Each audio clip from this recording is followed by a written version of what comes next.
Do. Let's see, are we live?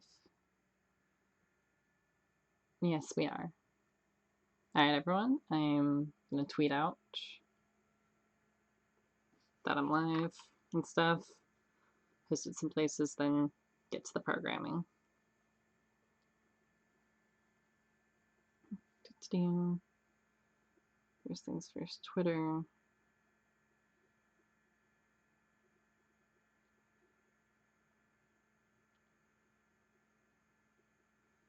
Then some Discords, like my own, obviously.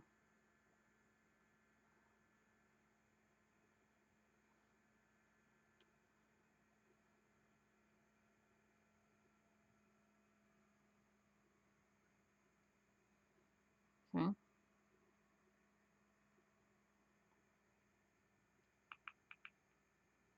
Doesn't like the capital H there. It's giving me a notification about my mobile live dashboard. So that's fun. A couple other places. Do. Let's go to the sanctuary.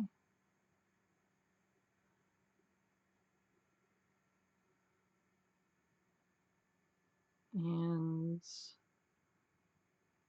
one more.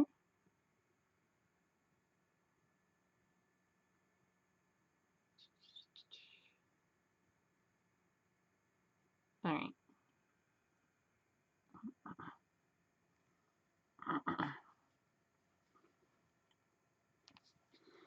All right, so I'm just gonna program.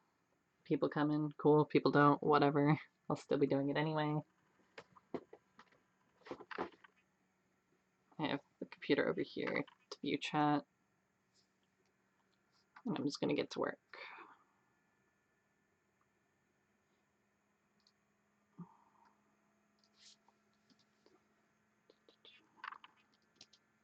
Ah, here we have one viewer. Welcome. Let's call it change name.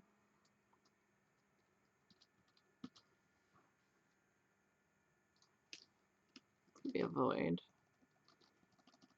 We're gonna take a string. I'm just gonna call it name. This dot name equals name.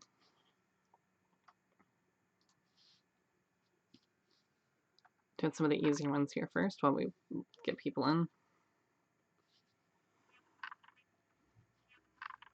I have this project that's due on Friday, so I decided may as well live stream while I'm doing it.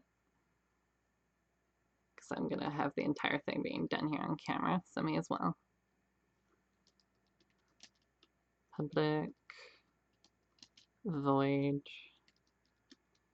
change price. This is going to accept a double for price. I'm dealing with objects, by the way, if anyone's wondering, which is not something I've taught on my YouTube channel yet. So if it's confusing to anyone from my YouTube, that's why we'll get to it soon and I can answer questions while I'm doing it if anyone's curious. We're going to give it the price. So I'll give a basic explanation to one person here. When I'm doing this right here, this is the constructor for the object. This like creates the object. And when it's first created over here, we're creating a new version of that object right here. This one's named item. And it is given the name item1, the price of $10, and the description item1 description. So those three data types are thrown in here, and this is cash register item. The name, price, and description in these parentheses are given by this information in the parentheses right here. Then the name from that parentheses is right here. So we have placeholders for the name, price, and description up top. And this dot just tells it, hey, we're looking at the local thing inside here. It's not necessarily required, it's just good syntax. So this dot name is referring to this value here. And we're setting it equal to this name. They have the same official name and they're both strings, but because of variable scope, this name only exists here, whereas this name exists over the entire thing. Basically, they exist where they're originally created within those brackets, and this bracket is being highlighted down here. I don't know if you can see that on the stream. Oh, we have 3 people here. Hello. So this name basically spans the entire class, because this is declared class, and then this open curly brackets. So that's why this can say name, but this can be different than this name until right here. This dot name equals name sets the new name that we get from over here, and then we'll take the place here, because this actually isn't anything in here. This is just a declaration. There's no initializing. Now I can make it override something if I put name equals temp name. Then when this is created, this name could be Joe. So we can replace temp name with Joe if we wanted to. On your way home from work, back very soon. Okay, drive safe, or bus safe, however mode of transportation you use to get back home. Do it safely. I'll be at this for probably a bit, because I have to actually teach myself some of this stuff. We're dealing with things that I am currently just learning. So you guys get to see how I learn before I teach on my YouTube channel. That's actually how I plan to use my Twitch here a lot of times. It's going to be while I'm learning stuff, you get to watch me learn, and then when I've perfected it, I will teach it on my YouTube channel. So yeah, these methods are very simple. If you've watched my YouTube video on methods, you'll get the basic premise of this. The new thing here is just this dot price equals the new price. So these methods right here are changing after the fact what we create. So we have the creation line of item is a new cash register item being created, and it's named item 1, costs $10, and has the item description, item 1 description. I'm going to try and describe things the best I can so you don't have to like look at the phone, so you can just listen while you're driving. So in the constructor up here, when the method is first called creating the item, we're giving it a name, price, and a description. But you can't go back and edit that after the fact, because the constructor is only called at the very creation. So you can't go back and manually edit these things unless you create an individual method named change name or change price, which accepts the new name you want, and then you type this dot name equals then the new name variable that you're just given. That is the only way to override after the fact. So I'm currently just making the methods to change the name, change the price, and change the description. I got an achievement like clockwork. We have 6 viewers. Alright, so now, just like the other two, public void change description. I like to set up my curly brackets here before I actually pass in the variable. We're going to get to some more complicated stuff here shortly. So right here, we're just going to do string description. And then just like before, this dot description, I can actually click enter on that because it's a pop-up, equals description. I'm gonna make sure I spell things right. Yep, should work. That looks good. And now we could either test those or work to one of the more harder things here. I'm gonna jump to a harder thing to keep people interested here.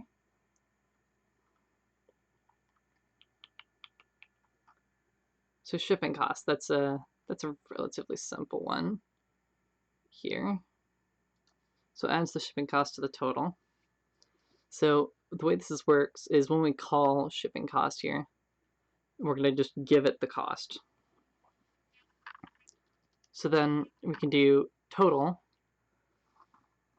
which is up here at the top. That's just declared in the class cash register. So this variable can be used in all of the other methods inside. You're going to upload your streams to YouTube when you're done. You're going to have to rewatch those bits multiple times over. Since while you understand binary, all other coding makes your brain melt. Yeah, no problem. Yes. I can upload these to YouTube. I absolutely can do that. I actually might be able to simultaneously record and stream, but I think it'll be easier to just download it off Twitch when I'm done. And the other thing that I think is nice about doing streams like this is you can ask questions live if I'm not explaining something well. So this total right here, since what we want to do is add the shipping cost, which is this right here. Now we don't know what it is right now. Gotcha, that is true, yeah. So this shipping cost is going to be given to us when we run the program. We don't know what it is right now, but we just know that basic understanding of what we have to do here is take existing total, which is whatever the heck it is. Let's just say, here, so I'll make 2 lines here. Let's just say for sake of an argument, existing total is $40. That's an example here. And then we want to do plus shipping cost. So then what we want to do is the 40 plus, let's say shipping cost is $10. So then that's $10. And we want this to obviously equal something. So in theory then this would equal a new total, right? Because if the existing total plus the shipping cost, that's a total, equals new total. If I'm getting too basic for you guys, let me know and I'll unbasic it a little bit. So then obviously that would equal then $50. So that's in our head what we want it to be. So then the way that we tell the computer this is the existing total right here is total. Right here, if you look at this and you think there's actually nothing there, that is correct because this is just a declaration and it doesn't say equals something. If it says equals something, like if I put equals 0.0, this side, the left side of the equal sign, is the declaration, and then the right side is actually like setting it equal to something. So there's declaring and initializing. The right side initializes it to an initial value, hence initializing. I have a knock on the door. Yes? Brad? I am live streaming. What? Oh, never mind. Okay. Nicknames. I should put a sign on that door. Humans. Anyway. Where was that is, yeah. So for right now, we don't actually need to, in Java, immediately initialize it when we declare it. Some languages you do, but for now, it's fine to just set it equal to total and just not actually put in equals words. Yeah, just declaring is fine for now. So what we want to do is we want to take the initial existing total, which we have as total, and then we want to add and also equals. So in Java, it's weird because what you want, so we want to put our new total back into the original total, just because that way we don't have to make a new variable, and it's just nice that way.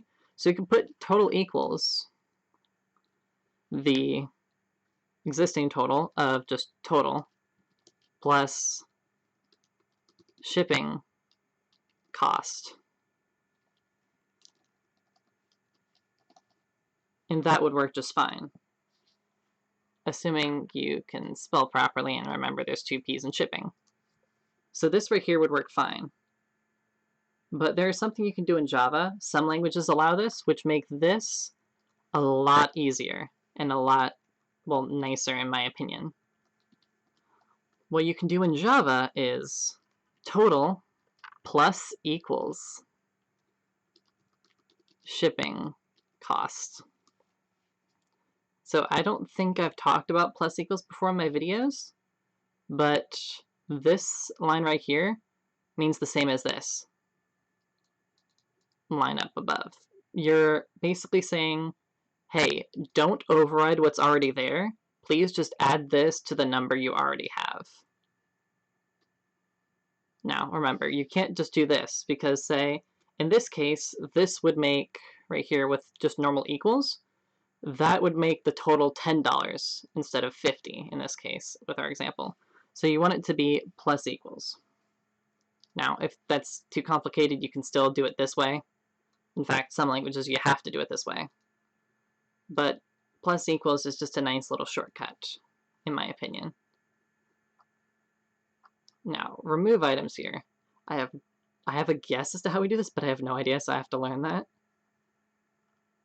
So before we get to that, let's do what's a smart thing to always do and make sure that we can actually do what we've already done correctly. So I'm using 3 different classes here because that's what the professor wants us to do. So this fancy phrase here, extends cash register, basically says everything in this class right here called cashregister.java, everything here, this has access to. So it's effectively taking everything from this class here and copy pasting it into a cash register item, which then allows us to make both of these look nice and simple. Because look at all these. Like this is 1 line of code. That's 1 line. This is a bit more than 1 line. And this is just 1 line. So that's nice. And over here, it's a little bit more complicated, but a lot of these can be done with 1 line. And it's a bit more streamlined because all of the cash register item is doing is we're dealing with the name, the price, and the description. That's all we're doing. We're overriding them and just creating it. But you can also do these more advanced things to this item. And we don't have to like be annoyed with like 300 or 100 lines of code in just a single document. So that's why we're doing multiple. This little tester here. Okay, so we're creating the item list. So I made a video about arrays, and I still need to make a couple more on arrays. But array list is a more fancy and object-oriented version of arrays. So they're kind of cool. And they have their own methods you can call and stuff. And I'll make a video on them in the future. But for now, array list is just a fancy type of array. That's all you need to know in your head right now. So we're creating item 1, item 2, and item 3 with the costs $10, $15, and $20. And just random descriptions. Then we're calling right here item list. But we're using, so item, which is right here. We're calling these on the very first item we created. We are calling the method total items. And then we are giving total items, or passing it, quote unquote, the item list. So we're giving it this thing up here. We're giving it our fancy array list. So let's see what that's going to do. Let's go look at total items, which should be right here.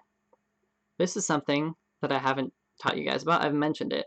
This is an enhanced for loop. It's basically the same thing as a for loop. You just type less things. They're functionally identical. You just have to type less things, and it's the counter is like a sub-item. Instead of like counter equals 1, 2, 3, 4. So I'll make a whole video on this right now, but just understand this is what's called an enhanced for loop. And it's basically just a normal for loop, functionally. It just looks slightly different, so don't be intimidated by it. So basically we're passing in that array list, and it's going to go look here, and it's going to find the first item, and it's going to grab the dot price. So it's going to grab the price of item 1, which is a method over here. And then it's going to add that to total. Then it's going to check item 2 and check item 3, however many items are in the array. So the total is going to become the combined prices. If we sold one of every item, how much money would we make? Now, I already ran this before, and it's right, you can see it right here, but I'm just going to run it again. So no, it's still working. Okay, $45. And also sales tax. This right here, this is a printf statement. It's a formatted print. I'll make an entire video about this, but basically, it's just a normal print statement, but you can tell it to do fancy things. So we're putting the $sign in. This %.2f means, hey, by the way, we want you to format. That's what the percent means. It's like we're going to type some weird formatting stuff. .2 means we want 2 decimal places, which are these 2 right here. Then the f means that we're using a float, which is like a double sort of thing. So that's how it knows the sort of formatting to, hey, make it look like we're typing actual dollars here, like $4.05. So that's keeping it look right is what that does. There are other ways to do it without a fancy printf statement. Okay. So we could either right now mess around with the name, the price, and the description if you guys want to like see these changing and like actually call these methods. We can either do that here, or we can go in and try and implement this method. Or we can, if you want, we can add the sales tax and actually add the shipping cost into it and print out the official total at the very bottom, if you guys have any preference to those things. I'll just start on one unless I get from you guys that you want something in particular. I think I flipped some words there. I'm going to import java.util.scanner because I think it would be nice to just say, what is the shipping cost? In fact, I'll do it right here. System.out.println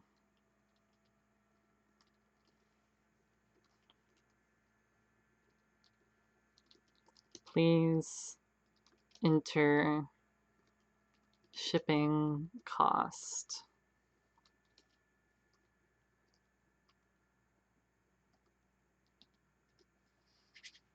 Yeah, that'll work. Actually, we can just make this a normal print, not a print line, so that where they're typing shows up right next to this on the same line. Yeah, we can do it that way. Variables up here. It's going to be a double shipping cost. Nope, just double shipping cost. Yeah, that'll work. And then shipping cost equals, I didn't make a scanner. Scanner, let's call it keyboard out of habit. Scanner keyboard equals new scanner system.in. That's just a habit. I actually haven't been taught officially what all this nonsense is. I can make an educated guess, but best to not spread misinformation. shipping cost equals keyboard. I apologize, there are many humans in this house.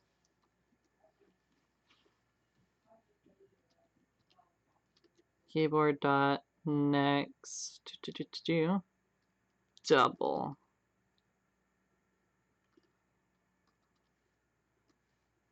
I hate when it smacks the has in there. It does that a lot to me. And I'm hitting like some wrong key or something. Shipping cost cannot read. Did I keep forgetting the second P. That gets me. Okay. Shipping cost equals next double. Yeah, okay. This will add the shipping cost here, so yeah, we can go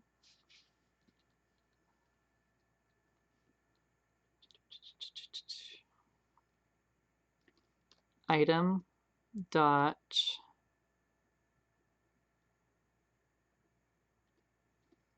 shipping cost. Wait, is it?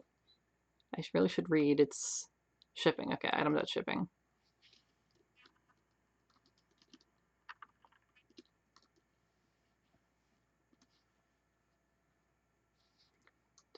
Did I spell something weird?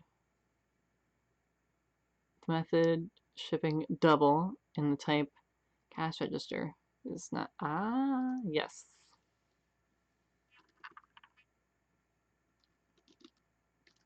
We have to actually, you know, tell it the cost. It's not going to automatically know unless we say, here's the amount.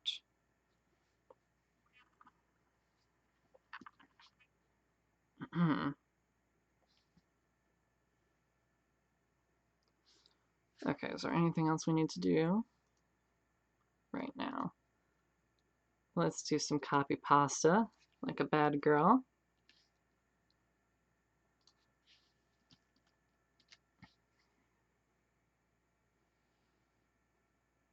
Oh, you know what else we need to do? We need to add the sales tax, which is up here. There's a method for it somewhere that we made. Sales tax, return sales tax.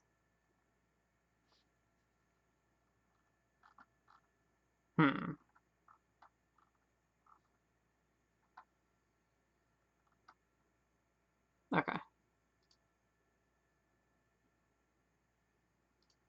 Yes, okay. So we can go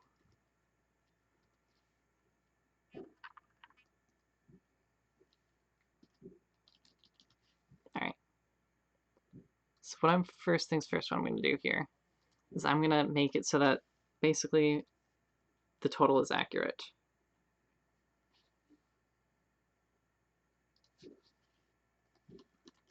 Total plus equals item dot that. Okay.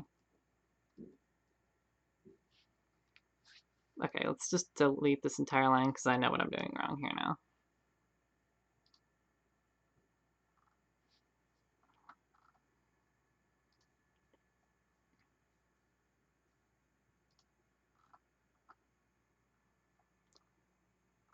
I'm going to make a method that is public double final total. And what final total is going to do is it's going to return total plus shipping cost.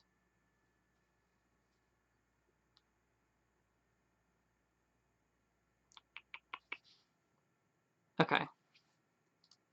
I'm trying to figure out where I want to throw this information because I can call shipping and I can call sales tax because they return sales tax, and then this adds.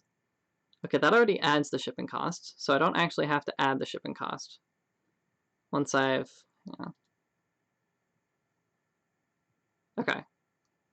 So the shipping cost, when I do this, it adds the shipping cost to the total. So we just have to add sales tax, because sales tax doesn't get added. If we look at sales tax, just return sales tax. Okay. So final total, we need double sales tax. Return total plus sales tax.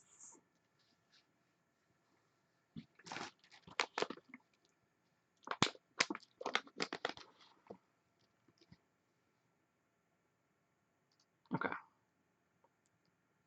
So now, what I can do is I can do my copy pasta here.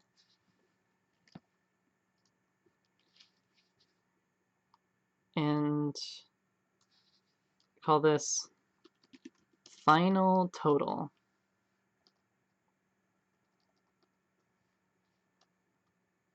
And then instead of item.salestax, we could do item.final total.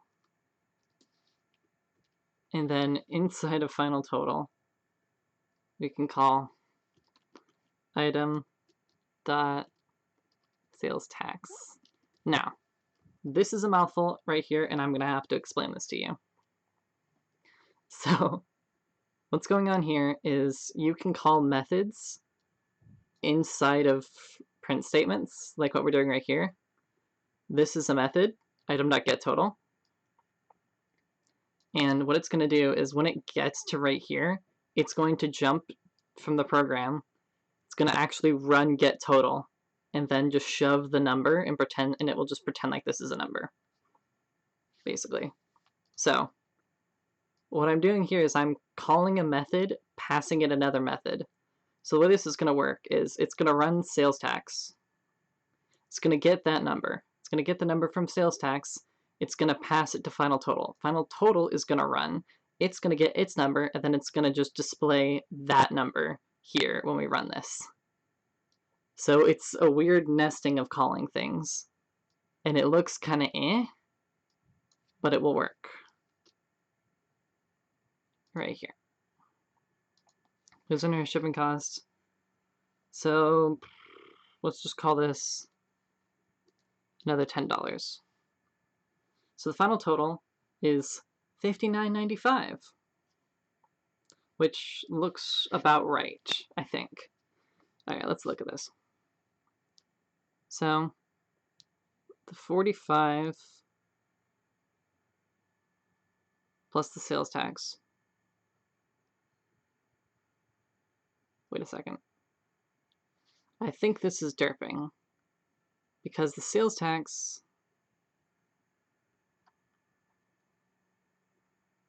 Okay. I think what this is doing is it's running the sales tax on the shipping. Is that a thing? Do you, okay, hang on. I have to Google to see if this is stupid or not. 1 second.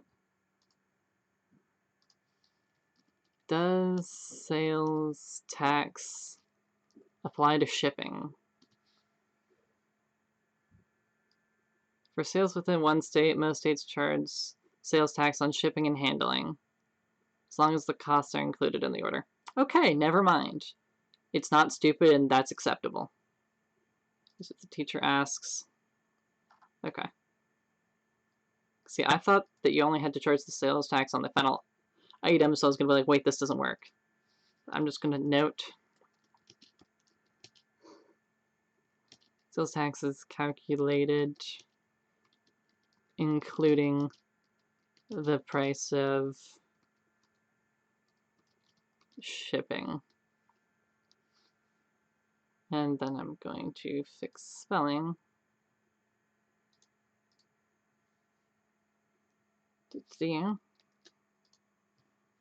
Alright. So we're good on this. Now, we have to change item name, change price, but these work. I'll just remember to include them in this. Now for the fancy problem here, which is removing items. Pass in the item to be removed. Alright, so our items are this right here. This is item 1, this is item 2, item 3. So, are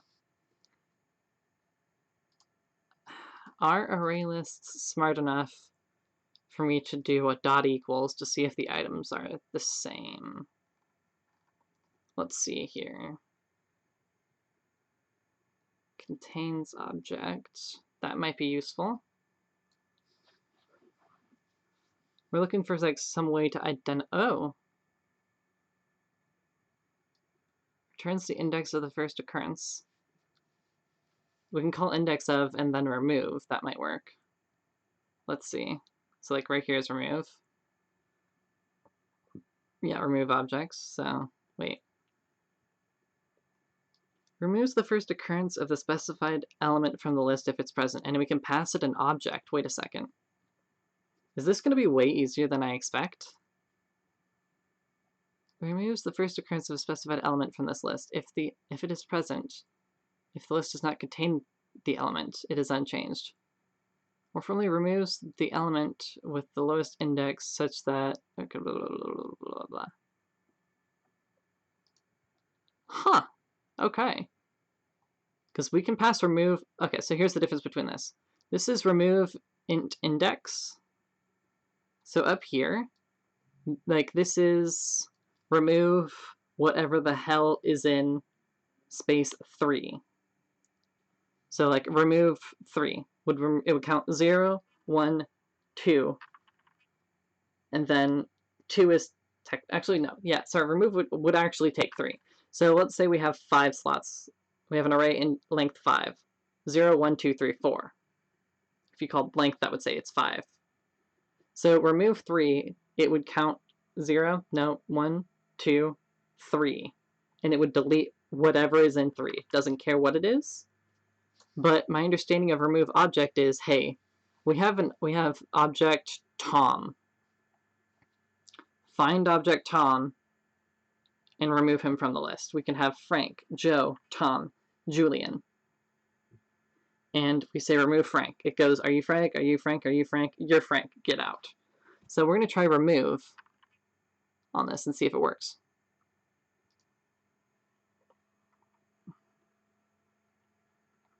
Wait, now where is it on? Okay.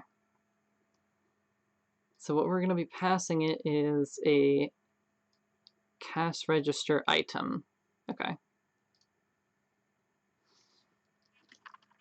Cash register item.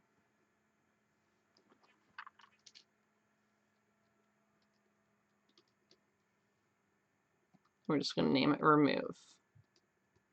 And that, okay. So now, let's just say, you know what? We're going to need to also pass this the array list. Because the array list exists up here. Yeah, so we're going to have to pass it the array list. Unless removing it from the total. Yeah, okay. That's going to be the simplest way to do this.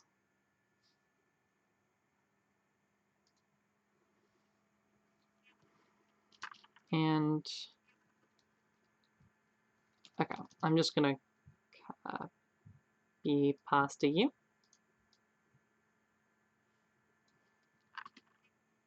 And paste. Okay.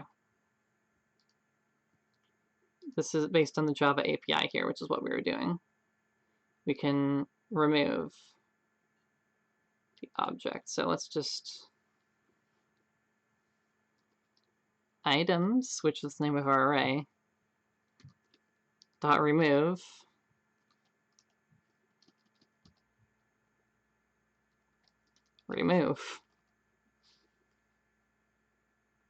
which should work.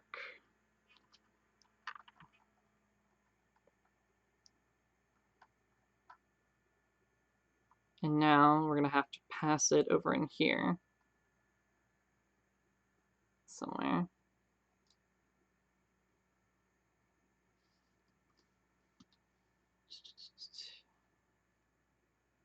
Okay, let's just hard code this for now. Okay, so we're going to do item.remove items. Remove items. Okay. So right here, this is going to be the name of our item. So we're going to remove item 2, which means our then official item total should be, we're going to put it right after this, but before we do any of this fancy stuff here. So we're going to copy and paste this right before place owner shipping costs, just to make this simple on us. So we're going to put item 2, and then we're going to pass our array list named item list. Now that's a valid statement. It's not throwing us any errors.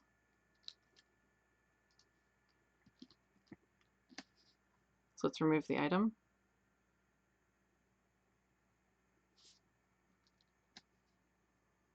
And see how it goes. Let's run this.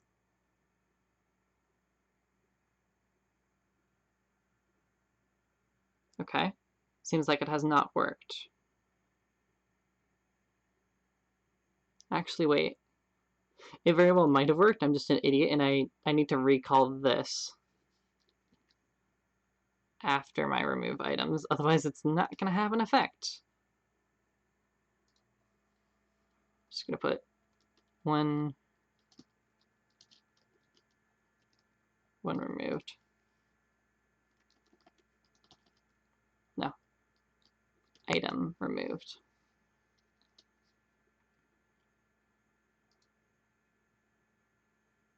Item removed back to 45. Okay, so it's not working then.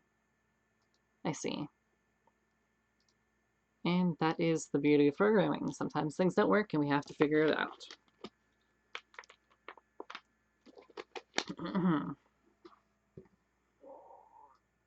Well then. For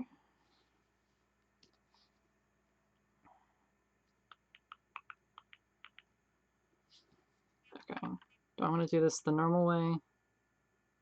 How are we going to go about this?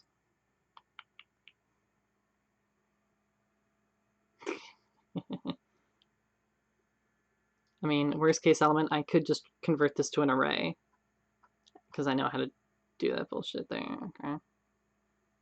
Okay.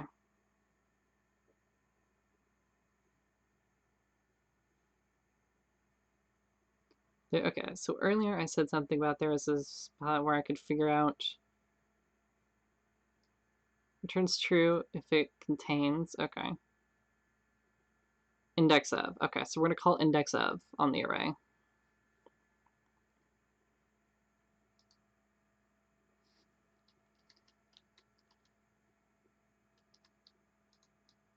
Okay, so this, we're going to go items dot index of remove. We're also going to need int index.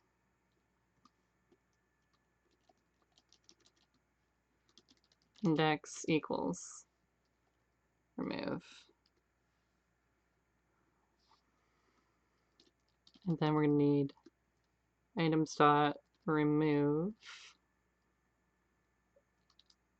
index. And this should work then.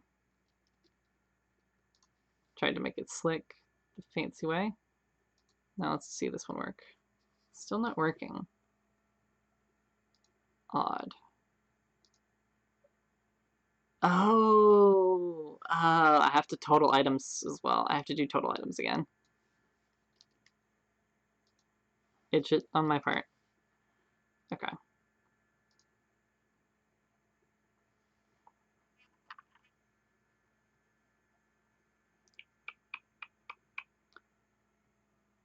That's not right. Okay. And that's why we test. Now, why is it doing that? Let's go look at our total items then, shall we?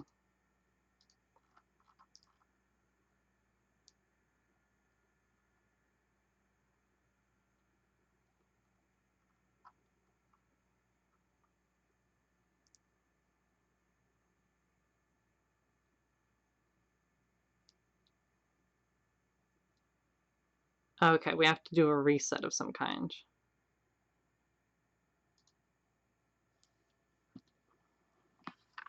Let's...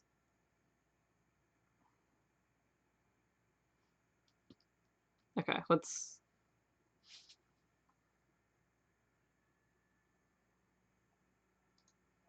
When we call remove items, we're going to have to reset our total. So let's just do total equals 0.0. And we're going to hard code force it to refresh. 30. There we go. That's got it working. Now, curiosity killed the cat. I'm going to try, what if I remove... I'm going to try items.remove. And then I'm going to pass it remove. Because this might very well have worked to begin with, and I was just an idiot. What book does your class use? Is it good? We use a thing called Zybox. I can get you the official name here. It's a program. The official name is CSCI 150 Introduction to Algorithmic Design 2. Well, that might be the first name. Hang on. I mean, the book's good, but like it's only available online as far as I know. So yeah, it's okay, but you can get it's kind of expensive. It's like 100 and something bucks, I think. Wait, did that actually work? Yeah, it does work. Okay, cool. So I'm an idiot, and I was correct beforehand. I can try and find a link to it somewhere. We might be able to find a PDF. Let me check something here.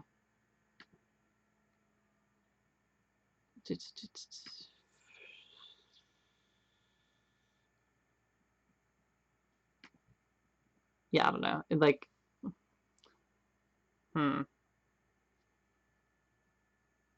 yeah, I don't know. It's weird. And frankly, I don't really learn that much terribly from the book itself. It's a nice quick reference if I have forgotten the official syntax on something, but other than that, it's not the most useful. Alright, so we don't need these two, because we found out that that other method works.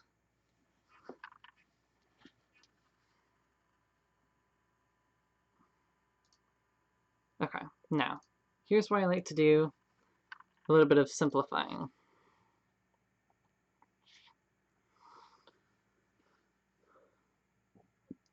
Anytime that we remove an item, we'll have to retotal the items. In my head, I immediately think, can I call total items from inside? I don't know. Actually, yeah, I can, because we're passing it item list here. So it already has item list, which is the only thing total items needs.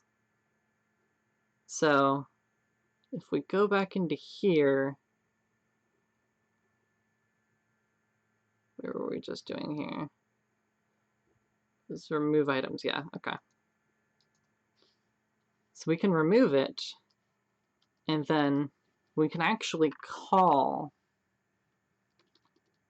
this total items and pass it items. So now what we can do here, remove this line of code, save here, save, oh, careful. Now we should run it and it should still work just fine. Yes! Splendid. Okay.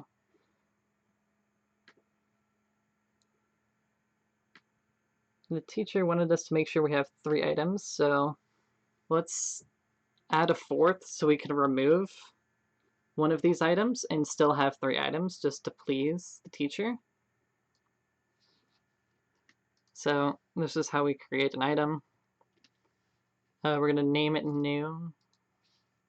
give it a new name is the phrasing that I should say that. I'm going to call this item 4. I'm going to name this item 4 description. Add item 4. And okay, what do we want to give this thing for price? Yeah, something at 10, 15, and 20. We're thinking like 5 maybe? What do you guys think?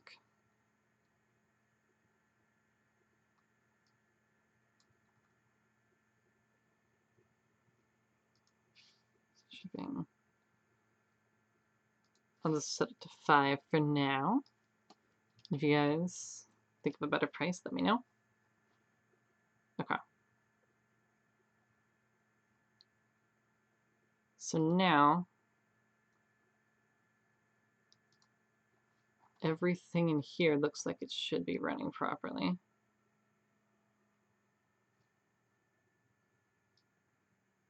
I don't need those examples. Okay.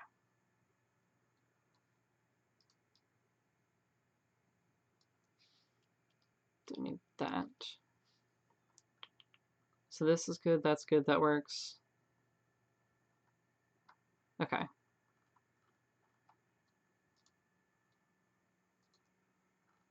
So let's do some name changing, shall we?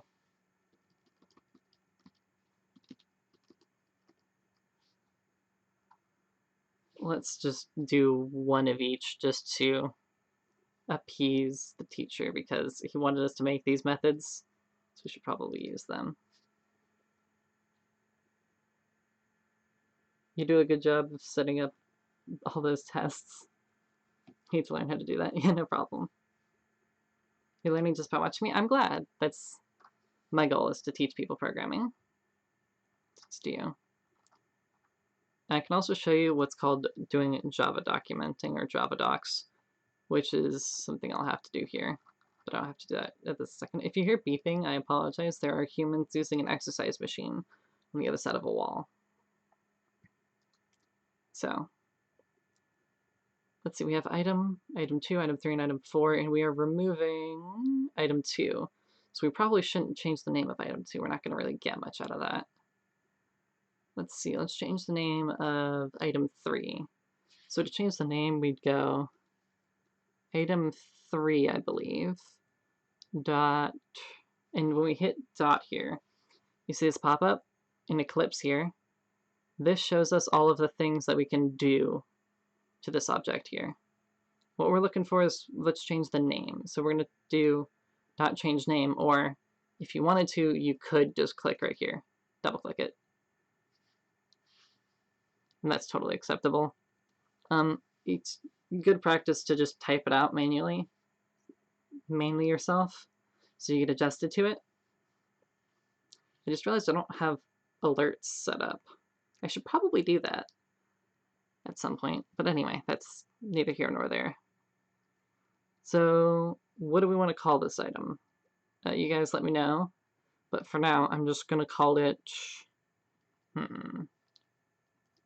toaster, because it's the first thing that came to mind. Okay. And let's see. You can change the price of the toaster. So item 3 dot change price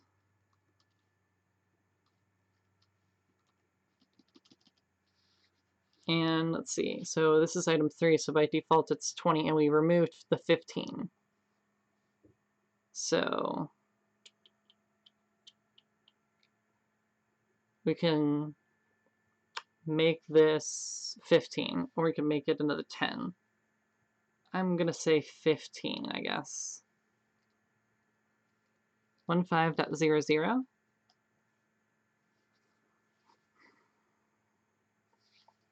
And description. Item 3 dot, let's make sure we spelled description right. Description. No, it's going to be change description. change description, I believe. Okay. Now it should be throwing a fit because we didn't type anything in here, but let's just double check. Method, change description string, type in cash register item is not applicable for arguments empty. Yes, okay. So we need to give this a description. This toaster was created on another world by smart Android vacuum vacuum machines. Is that how you spell vacuum?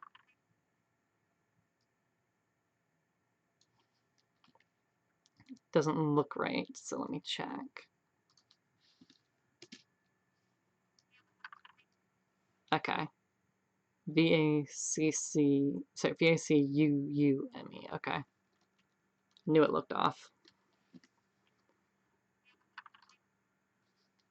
Boop. Smart Android vacuum machines, sure.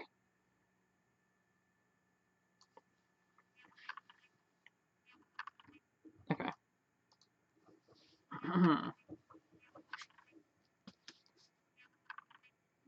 Now, let's see, is there a, like, print item at all? Nah, he didn't give us one, okay.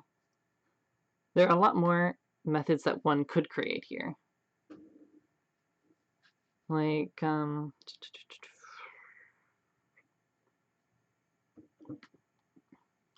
could very easily, like, print object or whatever, which would tell us the name, price, and description. Like, we could make a method that does that if we wanted to. Let's just run through this real quick first. Shipping cost is going to be $10. My voice is getting upsetty. Okay. Admin total $45.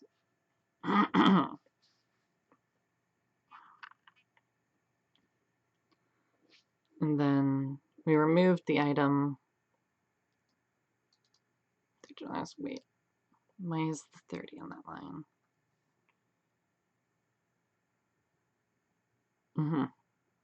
Okay. Let's just call this new total.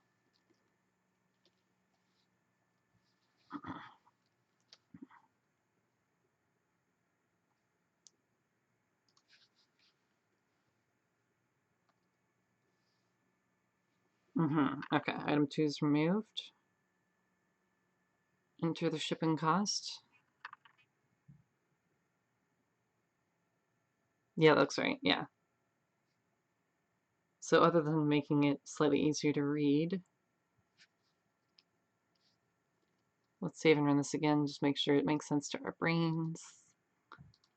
Enter shipping cost, I like 10.0. Final total 43.60, okay. So now that I am convinced this is working fine, we are going to do what's called Javadocs. So we're going to type / ** and hit enter. Again, this is my creator's computer, so her name autofills into there. And I'd put my name here, for instance. And then we're just going to call this lab 3 because it's the third lab. And we're going to name this cash register.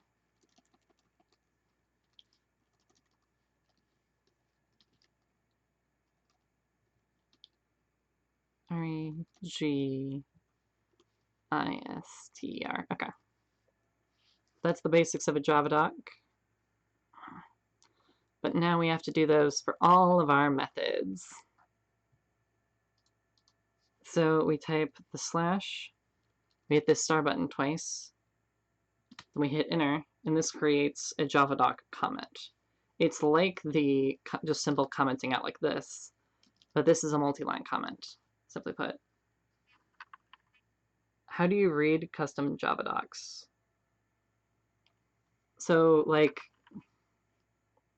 what do you mean by how do you read? Like, if I was to type out Javadocs for, say, this right here, like, how would we read through this? Or, like, how would a program read these? Because, for instance, if we go to array list here, let's see. This stuff right here, if I say click add all this right here is actually, this is Javadocs for the add all method itself. Does it get put on like a file? So no, basically you can do comments in HTML, I believe. I don't remember off the top of my head how to do that. I am a bit lacking in my HTML itself. I apologize for the sound in the background, sorry. Someone's trying to fix the garage door because it broke. So this right here, any like comments, Javadoc comments, or just normal comments like commenting this out, is ignored by the compiler and stuff. But say if we were to take all of this and put it into a Word document, it would still be there. The point of this stuff is just for other humans to be able to read it. So it doesn't really go anywhere. In fact, it's completely ignored by the computer itself. Does that answer your question at all? Or is it just further confusing?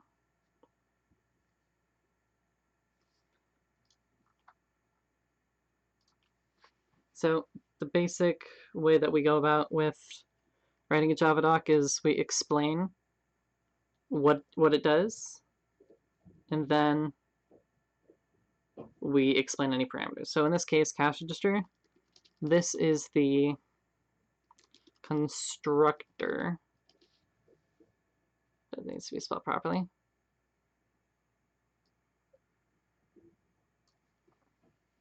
Just confusing how Javadocs are better than multi-line comment, I guess. All right, so the way Javadocs work is, okay, let's go somewhere where there's a lot of stuff. If you wanted to multi-line comment this, you'd have to individually type / on every line. Or, alternatively, you could, I believe you highlight everything that you want to line. Control /, yeah. So control / here, this comments everything out that you've highlighted. But this is basically just, these aren't multi-line comments. These are just multiple comments, if that makes sense. So what's confusing you based on that sentence is, Javadocs are multi-line comments. Because I could very easily just go / this, and then * / I believe. Yeah. So the only difference between a Javadoc and normal multi-line commenting with this syntax is that the Javadoc is just a multi-line comment that specifically describes the method itself. So they are the same thing. It's just when we put it directly above, a method, it's just called a Javadoc comment. It's really just a normal multi-line comment. It's just specifically designed to explain what the method does. Constructor. This is the constructor for, actually, we just call it this is the constructor. That should be fine. So when I created this one here, you'll notice it automatically @parammed items. In fact, I can delete this and do it again. My voice is sore because I don't have additional water. I have run out of that water. Oh well, it is fine. We're almost done for the day. So creating this Javadoc, you'll see it immediately create parameter items. this is whatever is passed in. So the parameter it is given is array list items. So first thing we describe is this method totals up the items costs and adds that to the total. But yeah, again, I apologize for the background noise. Someone is here to replace the spring in the garage door because it exploded and that stuff's dangerous. And now what we do here with parameter items is we just say what this is. So it is an array list of type cache register item. So with array lists, you have this fancy thing here, which is what the type is. If this was an array list of strings, it would say string in here. So that's just a weird thing with array lists, which I'll cover in a video when I get to array lists. And this right here is perfectly valid Javadoc for this thing here. This one's going to be a bit more complicated of a Javadoc, so we'll do this one here. Star and enter, and it automatically fills the Javadoc for you. This will remove an item from the array list that is provided.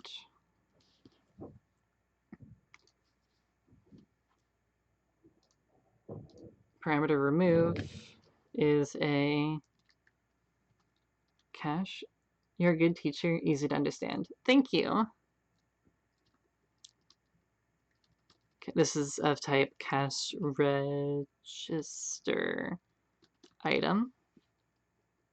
Yeah, and we're also, the fact that you guys are understanding this at all is good because we're talking about objects right now, which is not something I have covered in my actual YouTube series. So I'm glad that you guys are able to understand it. Cache register item. You know, we can even put type cache register item, where type is cache register item if we want to make it easy to understand. Items type is array list, or in this case, since this is going to be a full thing, I might decide that I want to type here. So the basic of what these things is you just have to say what the hell this parameter is. So when we go over here, what's the parameter items? This is an array list of cache register items. You'd love to see my YouTube. Yes, absolutely. It would be youtube.com/c/Isabella Electrum, I believe. I'll pop that in the tab, make sure I typed it right. No problem. Yep, that's my YouTube. Feel free to subscribe. I post new videos every Tuesday and every Thursday. I like to mix between some educational stuff and some goofing around stuff because when you say the word education on YouTube, everyone immediately disconnects from the video. So I like to sort of get a balance of, hey, here's some stuff you can learn and some just having fun stuff. Try and keep a balance to try and keep people happy and engaged. Because, you know, if they're not paying attention to the fact that they're learning, they'll pay attention and learn more. But yeah, basically it's just like name and then whatever it is the format for these right here. So basically in this case it's array list of type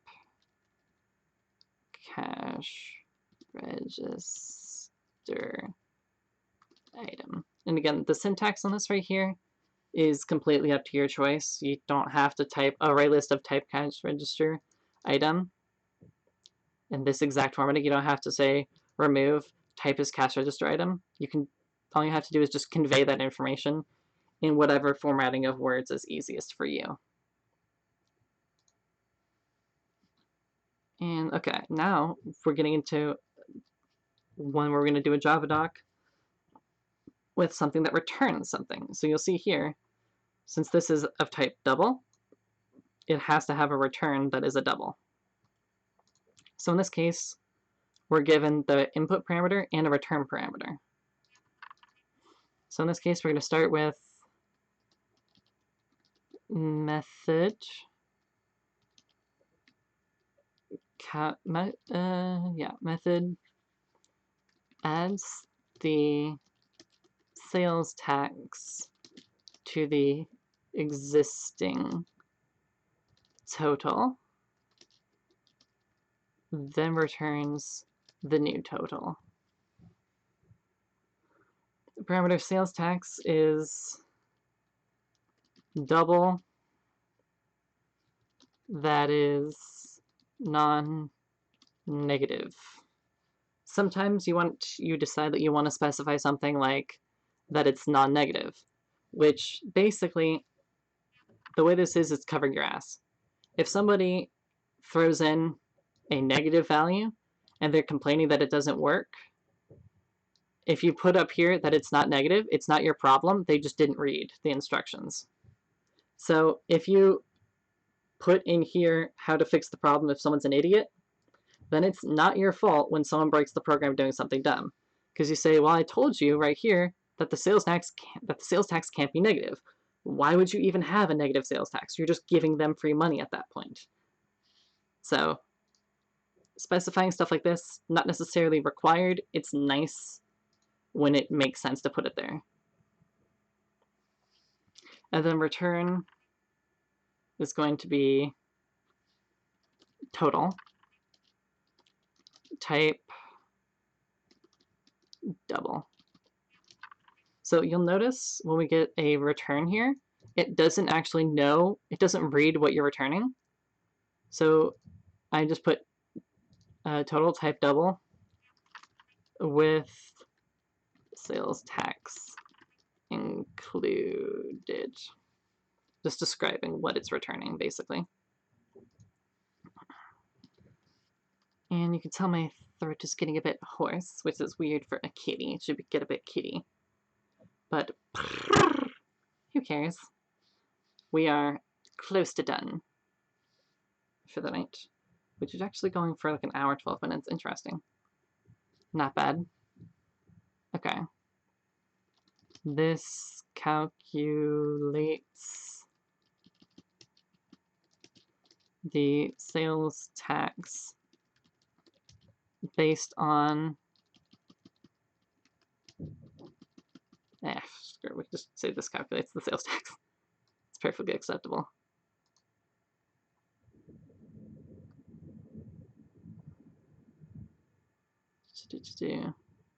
Yeah, okay, we have the total here already because it's in this. And again, return, it returns sales tax, keeping with the same formatting of above, name of the variable we're returning, and then what it does, or what it is, sales tax, double. In this case, we don't really have to specify anything else, because that's really all it is, it's double. And they're not inputting anything to make that.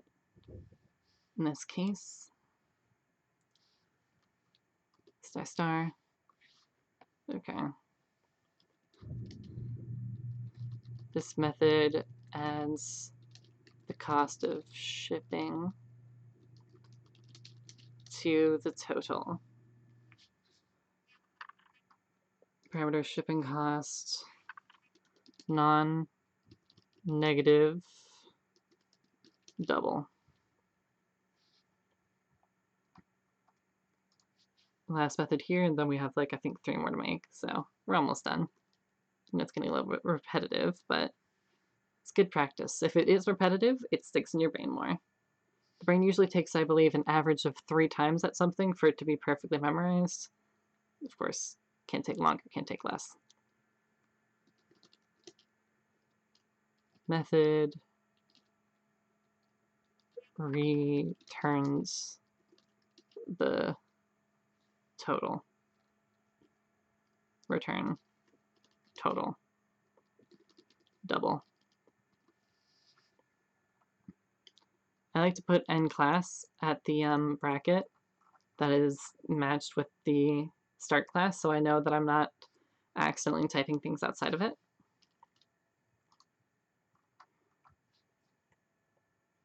Okay, so we have 1, 2, 3, 4 things to make right here, and then we'll be done. Okay. See, right here we have 3 parameters. So, constructor. So, okay, I'll explain constructors here really quickly while I'm on it.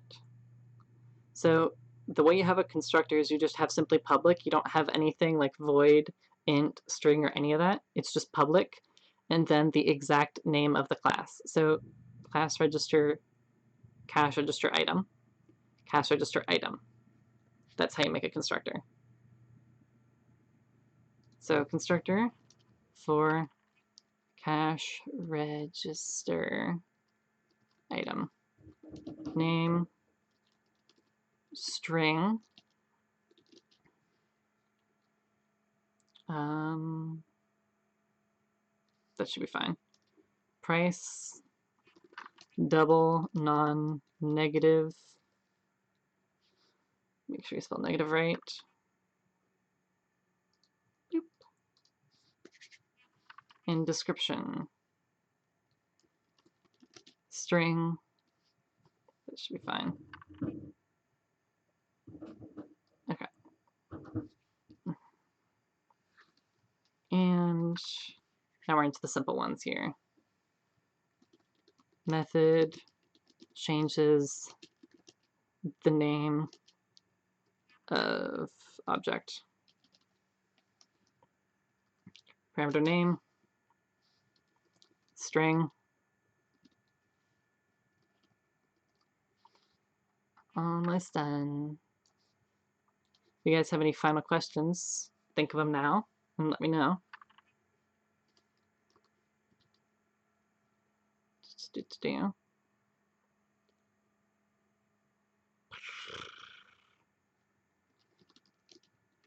Method changes the price of the object. Double, non-negative. Why can't I spell negative today? Negative. Okay, sure. Sure, brain. Whatever helps you remember. Slash star star enter. Method changes the description of the object. Description string. Yeah, let's see. Save here.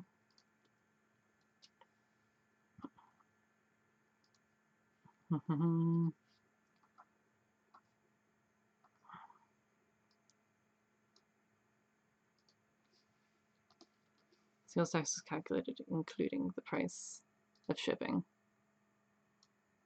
Yeah.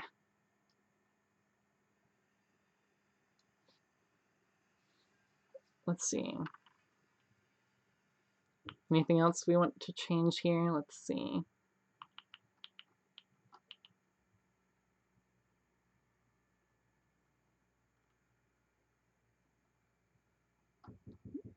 Anything in particular sticking out to us? No, everything looks good. Let's run through it one more time, make sure everything still works. It should. I don't see any reason why it wouldn't. Let's just do 5.0 in this case. Yeah, that looks right. You have to go, but you definitely watch my YouTube videos. You like my approach to teaching and want to see more of it. Thank you very much, Blue Barn. I appreciate it. And it's actually time for me to end the stream pretty much. we got what I wanted to get done sorted. And yeah. Thank you guys very much for watching. Those of you guys who are still here, we're gonna raid, I guess, one of my streamer friends. Let's see who's on. Yeah. We can raid Argama. She's cool.